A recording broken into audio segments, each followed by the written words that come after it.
अस्सलाम वालेकुम नाज़रीन, मैं अनीला ज़का अपने यूट्यूब चैनल के साथ आपके साथ मौजूद हूँ। आज का जो प्रोग्राम हमने रिकॉर्ड किया वो इस नीयत से रिकॉर्ड किया कि हम उन लोगों को शायद समझाने में, उन लोगों को बताने में कामयाब हो जाएं जो लोग दरीना दुश्मनी का जहर अपने दिल में पालते हैं और फिर एक के बाद एक कत्ल होता जाता है और ख़ानदान के ख़ानदान उजड़ जाते हैं। ऐसी कई मिसालें लाहौर के गिरदो नवाह में भी मौजूद हैं, जहाँ पे कई गांव जो है वो नीस्त व नाबूद हो गए। वजह क्या थी कि दरीना दुश्मनी।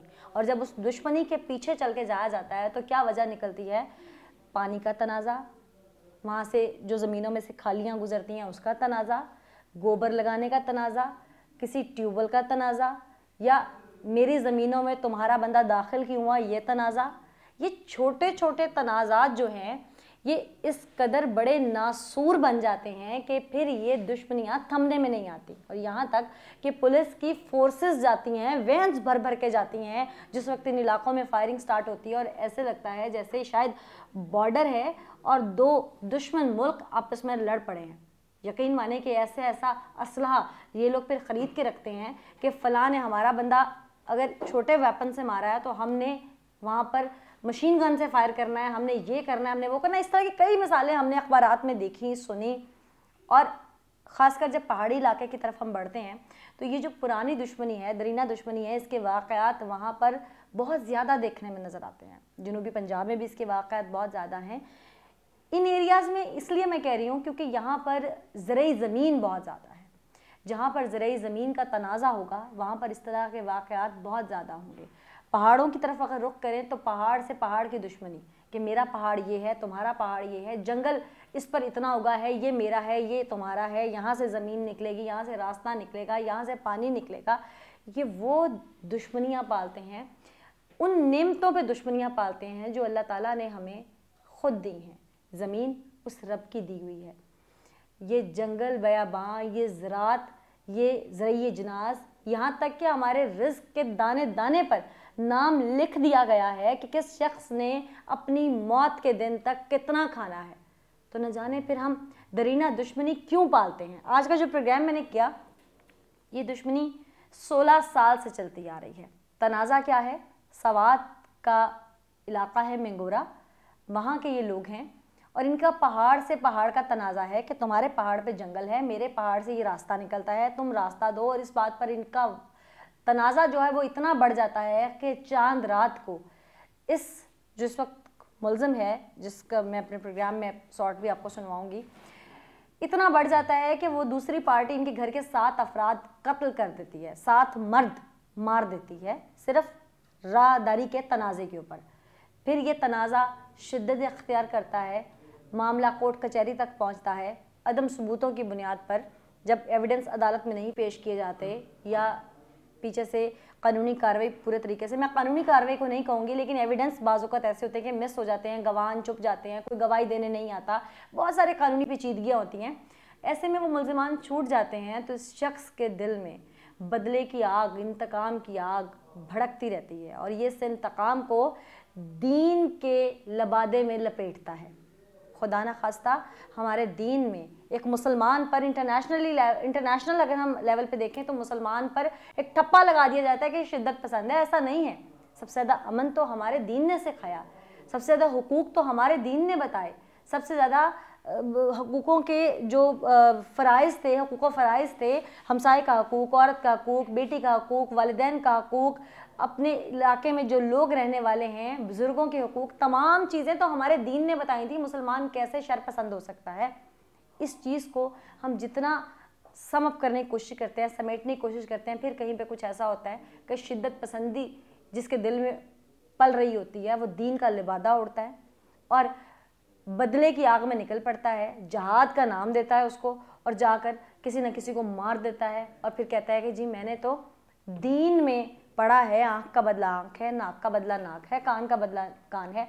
कहाँ लिखा हुआ है कि हम तमाम चीज़ों का तर्जुमा अपनी सोच के मुताबिक करें? क्या कुरान पाक का तर्जुमा हर शख्स अपनी सोच, नीयत, अपने ही मकसद के मुताबिक, जहाँ पर उसको अपना पॉजिटिविटी नज़र आ रही है, उसके मुताबिक करेगा? इस शख्स ने 15 साल के बाद अदम सबूतों की बुनियाद पर उन छूटे हुए मुल्ज़िमान जो कि शायद अभी भी पेशियाँ भुगत रहे होंगे, ان کے 2 شخص قتل کر دیے، جس میں ایک میں یہ فرار تھا اور دوسرے کو یہ 15 سال کے بعد پنجاب میں وہ لوگ سیٹل ہو گئے تھے، یہاں پر وہ اپنی امن کی زندگی گزار رہے تھے، اور یہ شخص آیا، اس نے قانون کا دروازہ نہیں کھٹکھٹایا، اس نے کسی ایوان کا دروازہ نہیں کھٹکھٹایا، یا اگر کھٹکھٹایا بھی اس نے وہاں کے لوکل پولیٹیشنز کو بیچ میں شاید ڈالا بھی ہو جیسے کہ وہ کہتا ہے، لیکن یہاں پر آ کر اس نے اپنی مرضی سے ویپن لیا جو کہ لائسنس نہیں تھا، اس نے اس شخص کو مار ڈالا۔ ایسے میں جب بدلے کی آگ میں کوئی بھی شخص یا کوئی بھی مجرم کسی معاشرے میں پیدا ہوتا ہے، بدلے کی آگ لے کے پیدا ہو، کسی بھی سوچ کی وجہ سے پیدا ہو، کسی معاشرتی فکر کی وجہ سے پیدا ہو، یا کسی سیاستدان کا پیدا کیا گیا ہو، کسی سیاسی وابستگی کی وجہ سے پیدا ہو، کسی بھی وجہ سے پیدا ہو، تو اس کا ذمہ دار کون ہے؟ ہم جس ملک میں رہ رہے ہیں، جس معاشرے میں رہ رہے ہیں، یہ تو کلمہ کی بنیاد پر آزاد ہونے والا ملک تھا، یہ تو حقوق دلانے کے لیے نعرے لگا کر لوگوں نے اپنی جانوں کے نذرانے دے کر صرف اس لیے اس ملک کو آزاد کیا تھا کہ یہاں پر قانون کی بالادستی ہوگی، امن کا بول بالا ہوگا، ہر کسی کو اس کے حقوق ملیں گے، وہ حقوق جو شاید ہمیں انگریز سے نہیں مل رہے تھے، وہ حقوق جو شاید ہمیں اس وقت نہیں مل رہے تھے، وہ تمام حقوق یہاں ملیں گے۔ لیکن جب ایسا ایک نیا مجرم پیدا ہوتا ہے، جب ایسا کوئی صفاق درندہ میرے سامنے آتا ہے، اور جب کوئی ایسا شخص میرے سامنے آتا ہے جو کہتا ہے کہ میں نے بدلے کی آگ کی وجہ سے کہ میری سنوائی نہیں ہوئی اس لیے میں نے یہ قدم اٹھایا، یہ انتہائی قدم اٹھایا، تو اس وقت میں سوچتی ضرور ہوں کیا ہماری حکومت وقت ذمہ دار ہے؟ کیا ہم لوگ خود ذمہ دار ہیں؟ کیا ہمارا معاشرہ ذمہ دار ہے؟ کیا وہ گھر ذمہ دار ہے جہاں پر اس بچے نے پرورش پائی اور اس کے بعد یہ مجرم بن گیا؟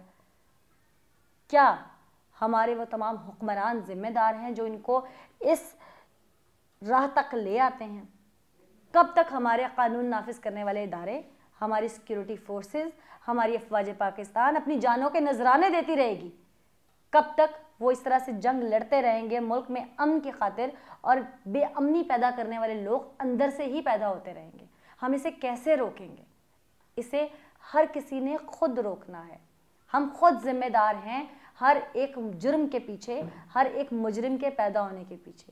معاشرے میں سدھار لانے کے لیے ہم اخبار پڑھ کے صبح اٹھ کے چائے پیتے ہوئے چسکیاں لیتے ہوئے انگلی تو اٹھا دیتے ہیں، ہو ایسا کیوں ہوا، ایسا نہیں ہونا چاہیے تھا، پر کبھی ہم نے سوچا ہے کہ ہمارے ارد گرد اگر کوئی مظلوم ہے تو اس کی داد رسی اگر ہم نے وقت پہ کی ہو تو شاید ایسا کچھ نہ ہو، شاید کوئی گناہ نہ کرے۔ بہاولپور میں پیچھے ایک والد اور والدہ نے اپنے بچوں کو زہر دے کے خود بھی خودکشی کر لی کیونکہ ان کے پاس 2 وقت کی روٹی اور مکان کا کرایہ نہیں تھا۔ کیا وہ محلے والے ذمہ دار نہیں ہیں جن کی وجہ سے وہ اس گناہ کبیرہ تک پہنچے؟ خودکشی حرام ہے۔ آج یہ شخص بدلے کی آگ میں ہے تو کیا وہ تمام آئی وٹنس، وہ گواہان گنہگار نہیں ہیں جو گواہی سے بھاگے ہوں گے، جس نے اس کو انصاف کے دائرے تک نہیں پہنچنے دیا ہوگا؟ کیا وہ حکمران یا وہ اس وقت با اختیار لوگ جن کے اختیار میں تھا اس کو انصاف دلوانا، وہ ذمہ دار نہیں ہے ایک نیا مجرم پیدا کرنے کے؟ اس وقت شاید میں اور آپ، شاید میں کافی سال پرانی بات ہے، میں آج اپنی پوری کوشش کرتی ہوں، لیکن اس وقت کے جو ہمارے صحافتی شعبے سے وابستہ لوگ ہیں اس علاقے کے، اگر وہ اس کی آواز بن جاتے تو کیا اسے انصاف نہ ملتا؟ ہم سب ذمہ دار ہیں، ہر ایک جرم یا مجرم کو سامنے لانے کے پیچھے کوئی نہ کوئی ذمہ دار ضرور ہوتا ہے۔ خدا را ضرور سوچئے، کیونکہ معاشرے میں سدھار ہم سب مل کے پیدا کر سکتے ہیں، کوئی ایک پیدا نہیں کر سکتا۔ آج کے اس میسج کے ساتھ مجھے اجازت دیجیے، میرے چینل کو سبسکرائب اور لائک ضرور کیجیے گا، اور اپنا فیڈ بیک نیچے کمنٹ میں لازمی دیجیے گا۔ Thank you so much.